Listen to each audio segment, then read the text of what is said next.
오늘의 사연 시작하겠습니다. 오늘이면 벌써 거의 1년이 다 되어가는 사이네요. 저는 대한민국 평범한 30대 중반 직장인입니다. 아직 결혼은 안 했어요. 못했다고 하는 게 더 맞으려나요? 아무튼 작년 이맘때쯤에는 사회적 거리두기다 뭐다 해서 난리도 아니었죠. 올 봄까지도 비슷하게 가기는 했잖아요. 그런데 인원 제한도 풀리고 영업시간 제한도 풀리고 나니 벌써 그때가 엄청 오래전이라고 느껴질 만큼 옛날 일로 느껴지네요. 아무튼 그때는 아주 난리도 아니었습니다. 그것 덕분에 회사에서도 일이 참 바빴어요. 주변 사람들이나 TV를 봐도 재택근무다 뭐다 말이 많던데 우리 회사는 뭐가 굳이 그렇게 사람들을 출근시켜 일을 했어야 했는지. 아무튼 남들은 재택근무하면서 쉬엄쉬엄 일을 하던 분위기와는 다르게 저희 회사는 일이 굉장히 많았습니다. 그 중에서도 자료조사와 엑셀 시트를 보고 분석을 해야 하는 제가 몸담고 있는 부서가 가장 바빴습니다. 뭘 그렇게 요청하는 자료들이 많은지. 회의한다고 필요하고 준비하는데 필요하다고 하고 말이죠. 그런데 저희는 인원이 한정되어 있는 상황에서 밀접접 촉자다 뭐다 해서 결혼이 몇 명 생긴 상황이었어요. 그게 빨리 달라고 독촉한다고 금방 끝날 일도 아닌데다가 엎친 데 덮친 격으로 인원수마저 줄어버리니 밀려 들어오는 업무 처리가 많이 더딘 상황이었습니다. 그러다 보니 가뜩이나 일도 많아 죽겠는데 하루가 멀다 하고 업무 요청이 물밀듯이 쏟아지니 저희 부서 인력으로는 감당할 수준이 되지 못했습니다. 그런데 저야 회사에서 짬이 좀 되는 편이라 그런 일이 많이 없는데 같은 부서에 있는 막내 여직원이 저보다 7살 아래인 유부녀였거든요. 그런데 일이 밀리다 보니 사람들이 다른 짬 되는 부서 직원들한테는 뭐라고 못하니 괜히 막내인 그 여직원한테 가스를 엄청 뿌려댔습니다. 그녀가 친화력이 엄청 좋고 성격도 밝고 활기찬 편이라서 회사에서도 인기가 많았던 편이거든요. 저는 그냥 회사에서 과묵하게 일만 하고 조용조용히 있는 듯 없는 듯 하면서 지내는 성격인데 반해 그녀는 다른 부서에까지 친한 직원이 많을 정도로 밝은 성격이었습니다. 예전에는 그렇게 그녀와 친하게 지내고 싶어 하던 사람들도 막상 일이 막히는데 화풀 곳이 없으니까 다들 그녀한테 풀기 시작한 거예요. 그런데 그녀를 포함한 우리 부서 사람들이 미쳤다고 그걸 일부러 늦게 주는 게 아니었거든요. 우리도 죽을 똥 살 똥 진짜 정신없이 일을 하고 있는 상황이었는데 그런데 심지어 그녀 같은 경우는 타부서 직원들과도 엄청 친하게 지냈기 때문에 그런 식으로 욕을 먹어보는 건 회사 생활하면서 아니 사회생활 하면서도 완전 처음이었나 봅니다. 아주 싫은 소리 한마디 한마디 들을 때마다 그녀의 얼굴이 울상이 되더라고요. 그녀가 말씀드렸다시피 사람들하고 잘 친해지는데 그 중에서도 단연 그녀가 다른 사람들과 벽을 허물고 가깝게 다가갈 수 있게 하는 무기가 바로 그녀의 외모였습니다. 이미 결혼을 했다는 게 아쉽기는 하지만 그녀는 결혼했다고는 보기 힘들 정도로 동안의 외모를 소유하고 있었습니다. 그런데 또 얼굴과는 다르게 몸은 굉장히 어른스러웠어요. 키도 크고 팔다리도 쭉쭉 뻗고 그리고 동안의 외모라 그런지 눈도 땡그랗게 크고 얼굴에 미소가 서글서글하니 다른 부서 사람들, 특히 그 중에서도 장가 안 간 남직원들이 그녀랑 어떻게 한번 친해져 보려고 아주 노력들을 했었죠. 입사한 지 얼마 안 된 그녀가 여왕벌 대접을 받으니 점점 그녀와 친하게 지내던 동료 여직원들이 그녀를 맘에 들어하지 않더군요.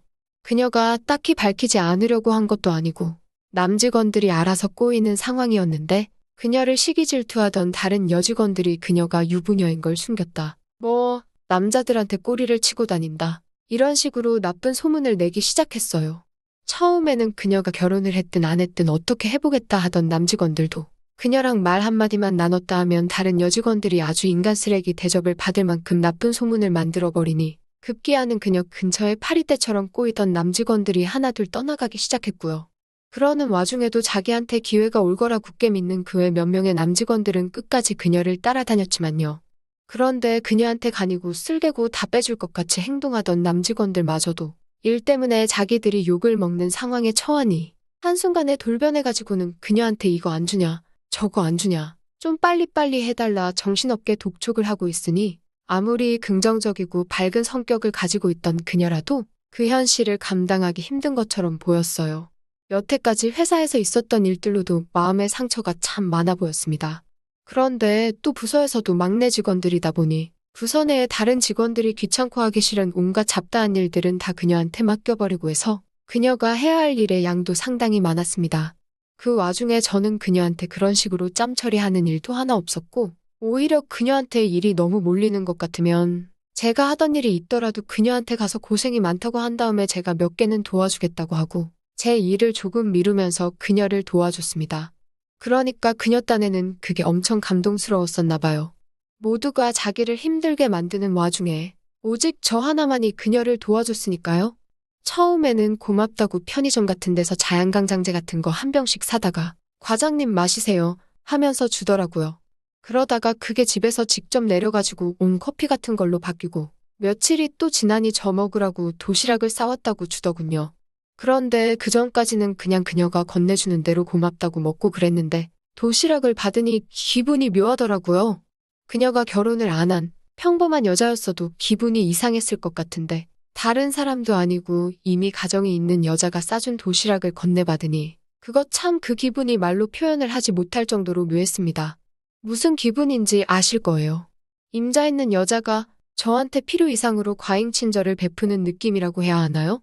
심지어 그녀가 싸준 도시락을 총 3번을 건네받았는데 한 번을 빼고 반찬들이 다 굴 가지고 만든 거, 장어 가지고 만든 거 등등 남자한테 좋다고 하는 것들로만 반찬을 싸줬으니까요.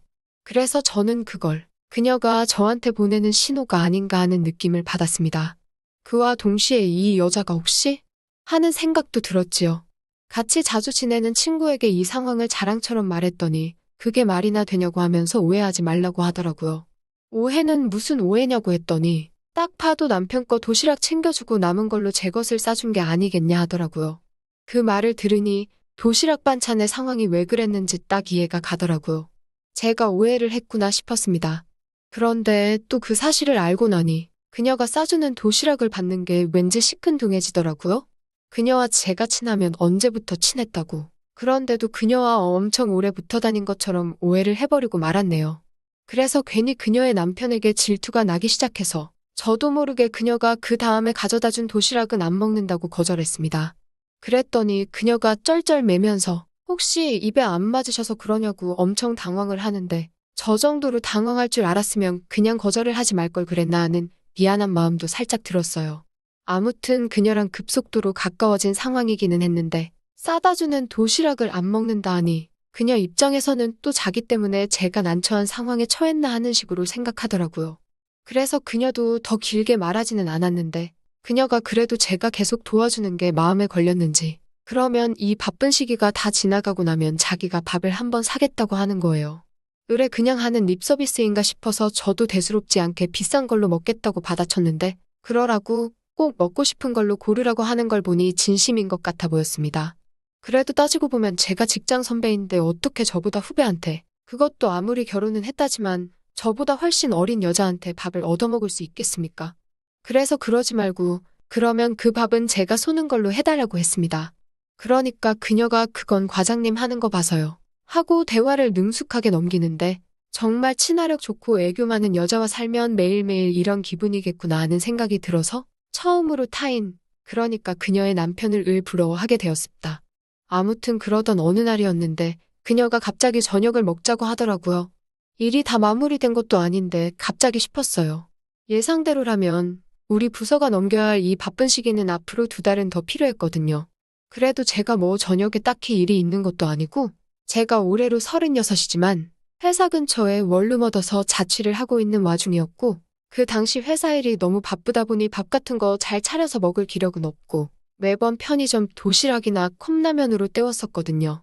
그래서 그런가 컵라면하고 도시락 말고 먹는 밥이 끌리기도 하고 저녁에 딱히 할 일이 있던 것도 아니고 그래서 그런가 그녀의 제안이 솔깃했습니다. 맨날 사무실에서 보는 직장 동료인데도 회사를 나와 밖에서 보니 기분이 다르더군요. 건물 안 밝은 조명 아래서 보던 그녀의 모습하고 퇴근 시간이 돼서 해가 살짝 질락말락하는 상황에 마주친 그녀는 정말 평소에 보던 것하고는 너무나도 달리 보였습니다. 뭐 좋아하냐는 말에 여자에다가 후배 직원한테 얻어먹기도 뭐하니 그냥 대충 회사 근처에 있는 국밥집으로 데리고 갔습니다. 그런데 그녀가 이런 데서 식사할 거냐고 실망을 하는 눈치였어요.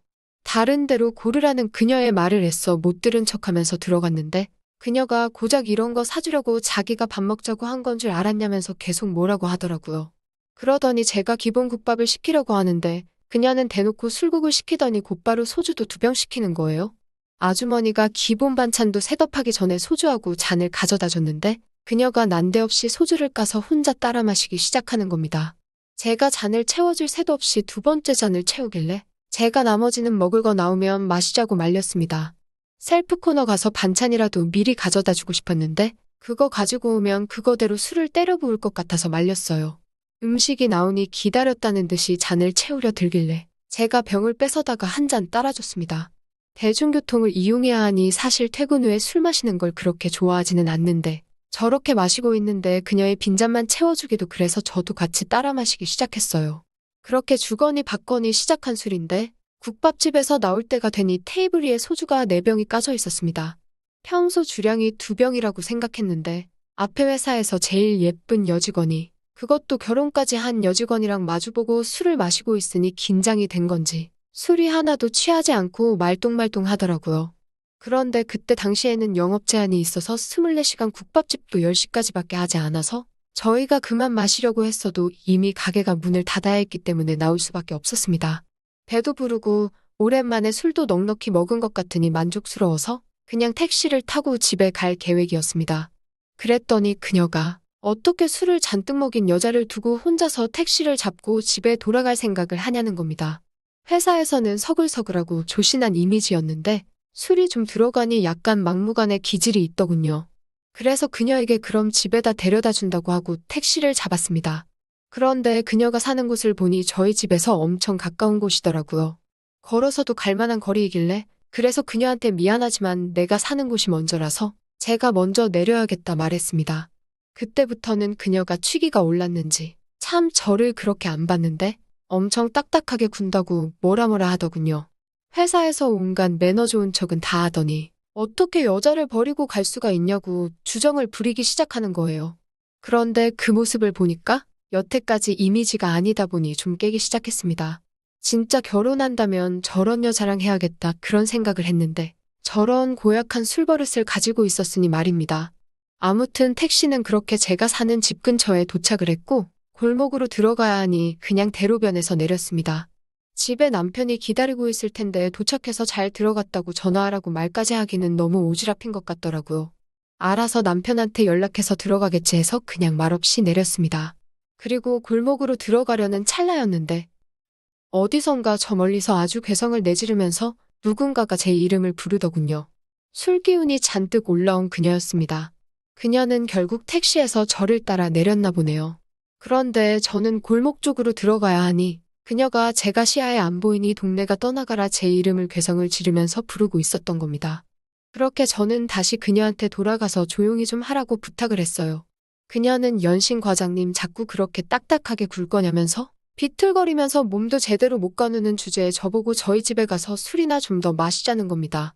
무슨 거기서 술을 더 마시냐고 안 되겠다 싶어서 어차피 집이 근처였으니 그녀를 집까지 직접 바래다 줘야겠다는 생각밖에 들지 않더군요. 비틀비틀하는 걸 팔을 대충 잡아주고 걸었습니다. 그녀가 사는 아파트 근처에 도착을 했어요. 그래도 요즘 지은 아파트라고 주차장도 전부 지하에 있는 건지 차는 한 대도 안 보이고 영업 제한 때문에 다들 밖에를 안 나오는 건지 인적도 드물더군요. 그녀한테 몇 동에 사느냐고 물어보는데 그녀는 이제 완전히 술에 정신이 나가서는 저보고 알아맞혀보라고 하는 겁니다. 진짜 살아생전 이렇게 술버릇이 고약한 여자는 처음 봤어요. 짜증이 나서 대충 근처에 보이는 벤치에다가 그녀를 두고 갈까 생각을 했습니다. 이윽고 놀이터 비슷한 게 보였고 주민들 쉬라고 만든 건지 벤치도 근처에 몇 개 있더라고요. 그래서 그녀를 끌고 가서 거기에 앉혔습니다. 시간이 늦었으니 기다리면 혹시 그녀 남편한테서라도 전화가 오지 않겠나 하는 생각을 하고 있었어요. 그런데 그녀가 우리 집이 여긴 걸 어떻게 알았냐고 하는 겁니다. 그러면서 저한테 갑자기 상을 준다면서 제 마스크를 확 집어서 내리더니 그대로 저한테 정말로 결혼한 여자가 그녀가 사는 집 근처에서 아무리 시간이 늦었다지만 아직 12시도 넘지 않은 시간이고 남편도 집에 있을 텐데 거기서 입맞춤을 하게 될 거라고는 상상도 못했습니다. 저도 맨정신이었으면 그녀를 밀쳐내기라도 했을 텐데 술도 좀 들어갔던지라 그냥 그 상황에 몸을 맡겨버렸어요. 인적도 드문 곳이고 하다 보니 솔직히 마음만 먹으면 진도를 더 나갈 수 있겠다는 생각도 들었는데 그래도 그렇지 제 나이가 있는데 야외에서 그러기는 좀 그렇더라고요. 아주 혀가 뽑혀나갈 것 같은 경험에 정신이 아늑해지는데 여태까지 혀가 꼬부라져서 주정을 부리던 그녀가 갑자기 또박또박한 발음으로 그러니까 이제 우리 집으로 가자는 겁니다. 그때 소름이 싹 돋았어요. 그녀는 아예 작정을 하고 오늘 나왔던 거였더라고요. 술 취한 것도 다 연기였던 거고 아무리 봐도 전공법으로 나가면 제가 여지를 주지 않을 테니 술에 만취해 흐트러진 척 연기를 하고 있던 겁니다. 그녀는 이미 제가 주량이 약한 걸 알고 있었는데 그날따라 제가 술이 잘 받는 바람에 정신이 말똥말똥했던 건 그녀도 예상치 못했던 일인 거였고요. 그래도 어떻게 남편이 있는 여자인데 아무리 그녀가 괜찮다지만 제가 어떻게 하겠습니까? 그래서 거절을 했어요. 그녀도 많이 실망한 눈치였습니다. 저도 혼자 집에 가는 길 내내 아쉬움이 들던 것도 사실입니다.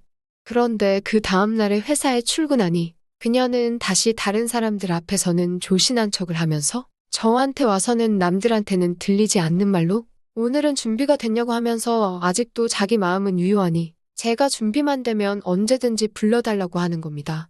그리고 1년이 지난 지금 그녀는 일주일에 2번씩은 저희 집에서 살고 있습니다. 사실 그녀가 회사에서 힘든 시간을 겪고 제게 도시락을 싸주던 그때쯤에 이미 남편이 그녀를 두고 다른 사람을 만나고 있던 걸 알게 되었다고 합니다. 그녀는 이혼은 할 생각이 없지만 그래도 똑같이 복수를 하기 위해 계획을 세우고 있다가 그녀가 여태까지 만나보지 못한 상냥한 사람인 저를 알게 되었고 저에게 호감을 느끼게 되었다는 거예요. 그녀가 이혼을 한다면 저는 그녀와 살림을 합칠 생각도 있습니다만 그녀는 이혼은 절대 안 해줄 거라고 합니다. 그거야말로 지금 남편에게 할 수 있는 최고의 복수라고 하더라고요. 지금 생활도 나쁘지는 않습니다. 언젠가는 저에게 올 그녀를 믿으며 기다려보려고 해요. 회사 일도 다시 예전처럼 느긋해졌고 저에게 좋은 인연이 생겼으니 마음 졸이며 잊지 않기로 했습니다. 이야기 끝까지 들어주셔서 감사하고요. 파트너에게 상냥하게 대해주는 하루가 되었으면 해요. 또 찾아주셔서 감사합니다. 매일 새롭고 흥미로운 사연으로 찾아뵙겠습니다. 구독과 좋아요 잊지 마시고 다음 사연으로 다시 찾아뵙겠습니다. 감사합니다.